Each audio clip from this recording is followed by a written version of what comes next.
Welcome to part two of this sort of history and life experience of a guy who grew up in the technological age. And I think I'm going to break this down into part three. There's so much I'm probably going to miss, even when I finish all this, but I want to get in as much as I can.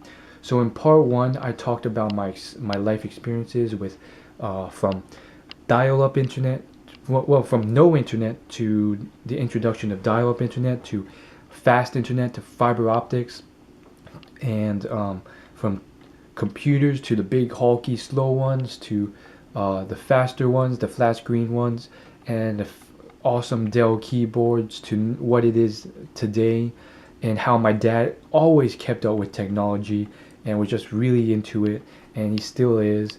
And also my talk on how cable has changed from back when I was a little kid and I loved TV, and my dad would always get angry if he caught me watching it when I came home when I wasn't supposed to, and satellite TV where I had to keep moving the antennas to get that episode of Dragon Ball Z to work, that latest episode, to what it is today with the cable TV where you just have to hit the remote and all the channels are crystal clear, and back in the day where you had satellite TV, and if it rained outside there's no cable even if you had all the free time in the world, and there was nothing to do. So that was like, I'm going really fast and there's a lot of mini stories I'm missing in between all those memories, but I I want to hit all the bases and I can't remember everything that's going on. So I have my clock here and I want to end this in around 13ish minutes, because of the battery life. And if you want to stay tuned for part three, it'll be uploaded soon. Today I'm going to be talking about some other stuff. Email, first off. So here's the scene. Imagine this scene. My parents, for whatever reason, they either won a Hawaii vacation or they decided to go there, and they went there for a while. I believe it was either a week or 2 weeks. So I was still really young then. I can't remember the exact age, but I was really young. And I can't remember if I was alone or not. I think I was. And for whatever reason, I don't think my sister was with me, who was younger. But they sat me down and they were like, "Will, this is a computer. I know it's this weird little thing that we've kept hidden in our bedroom for a long time. Um, but today we're going to explain it to you, and show you how we use it so you can communicate with us when we're in Hawaii." And for whatever reason, they wanted to go just the two of them. I can respect that. So they sat me down. I still remember it was such a crisp moment. My mom sat me down, okay, and she walked me through it. She's like, "Okay, first you press this button to turn it on," and it was like her explaining something really complex, like a lab procedure or something, because back in the day it's not as casual as it is now. So we had this huge white hunky computer and then like a huge hunky monitor, and she's like, "You do this, you click here, you press start, you open internet." Well, I don't even know if we had Internet Explorer back then. It was the big one, and all there is was I think it was called like Netscape or something like that. It's like click Netscape, and then click type this stuff, and then she wrote it all down instruction wise, because this was the only way for me to contact her for throughout the whole vacation.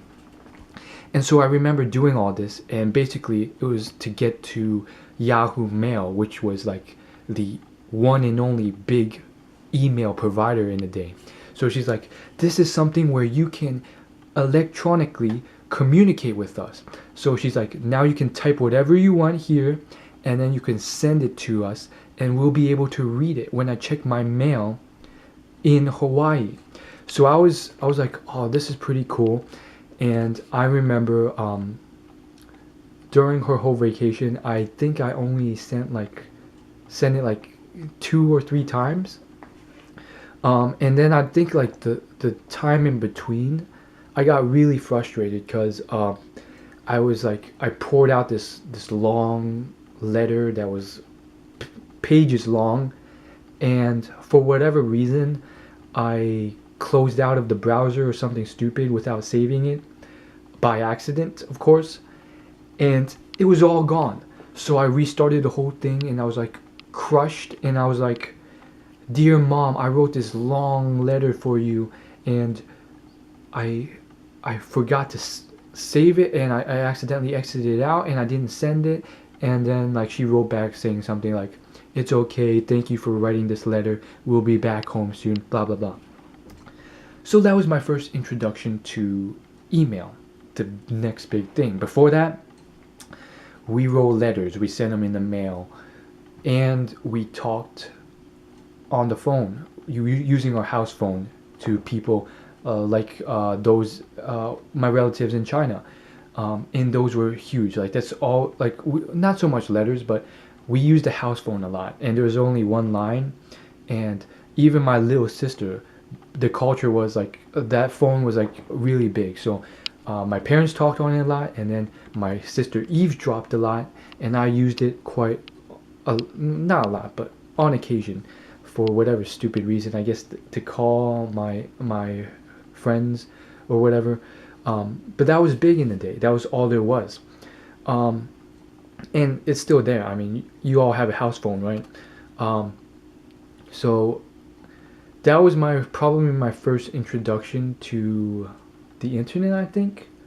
Um, but it was strange because that one didn't use dial-up, and wouldn't that contradict with the my part one?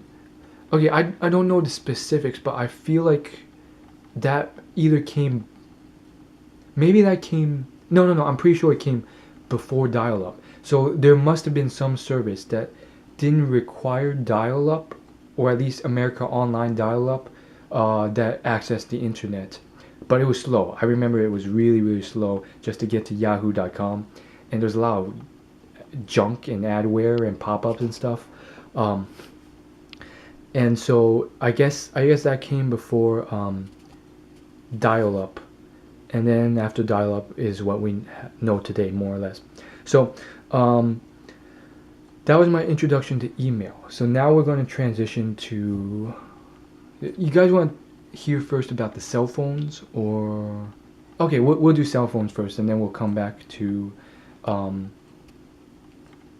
No. Cell phones I gotta save for another time. So, um, we got email, right? And then after that event, not much occurred. I didn't really use it, and then in came uh, dial-up, and then we got the that iconic thing where it says "You've got mail" each time you log in through the dial-up process. That took like 5 minutes of you dialing into a network, and then it's if you have mail, it would say "You've got mail," and it was like the homepage after you logged in was the America Online email system, and everyone had it. And then it's fuzzy, but I guess what happened was we dropped dial-up eventually. We got DSL, or normal cable internet, and I remember me getting like this Comcast.net email address, and it was my dad was like, "Save this. This is the most important thing ever," which turned out it wasn't. I forgot it in time. Picked up Yahoo Mail, which was the biggest thing, and then with a lot of stubborn convincing, because I was devoted to my Yahoo brand. In high school, eventually they convinced me to try out Gmail, which happened to be so much better. But there's brand loyalty to you. It's exactly why people prefer Coca-Cola, despite there being a double-blind taste test proving that there's no difference in taste to people who don't know it's Coca-Cola. It's all commercial brainwashing. But anyhow, turned out Gmail was a lot better. By the way, this whole story is going to be on my experience with how digital communication has changed for me. So yeah, so here I am with email now, but I didn't really use it that much. Only went on to play computer games on on like cartoonnetwork.com and so forth. And then I played Neopets and eventually transitioned to RuneScape and other games like Maple Story and so forth. Um, Nowadays it's League of Legends, but let me think. Let's talk about instant messaging. So AOL very quickly came out with something called instant messaging after email, and this brought it onto a different level. Um, and the short form was AIM. So everyone at school, I remember this specifically in middle school. All the cool kids, all the there's a lot of these popular girls who, for some reason, they were really popular, really good looking.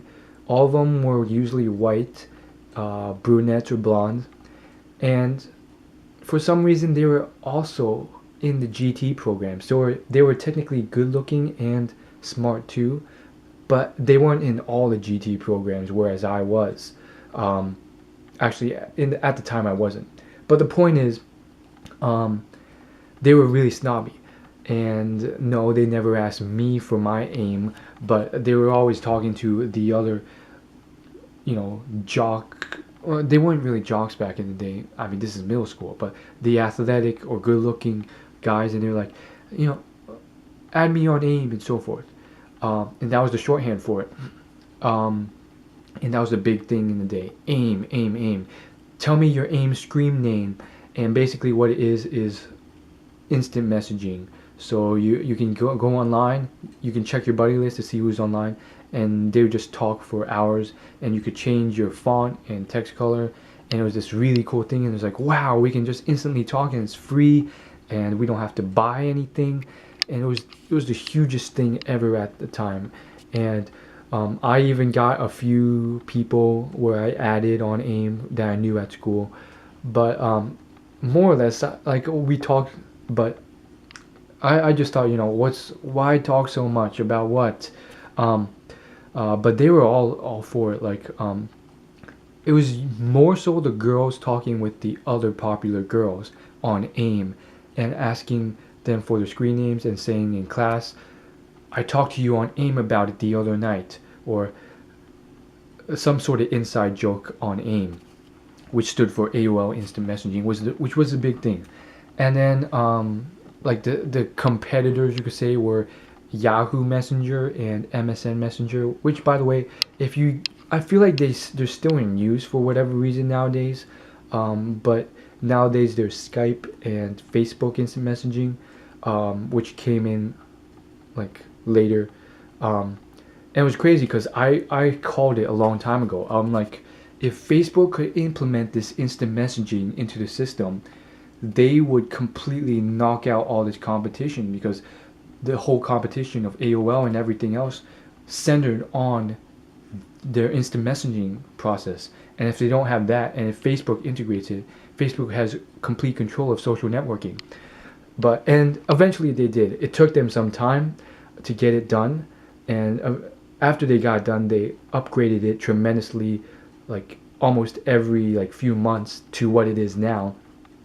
But yeah, they pretty much knocked out all the competition. Granted, if you still go on online forums, you still see a lot of that AIM, MSN Messenger, for whatever reason. So that's that. Email was, for me, it was useful in certain ways, but not so. I guess I emailed teachers, but not that useful. Online education systems. This was an implementation that was very recent, but at the time it was just like, what the heck is going on? It seemed so common. It almost felt like it was already established and in place for a long time already, like decades in before. But looking back, I was like, they had to have implemented it like in the last year or two ago.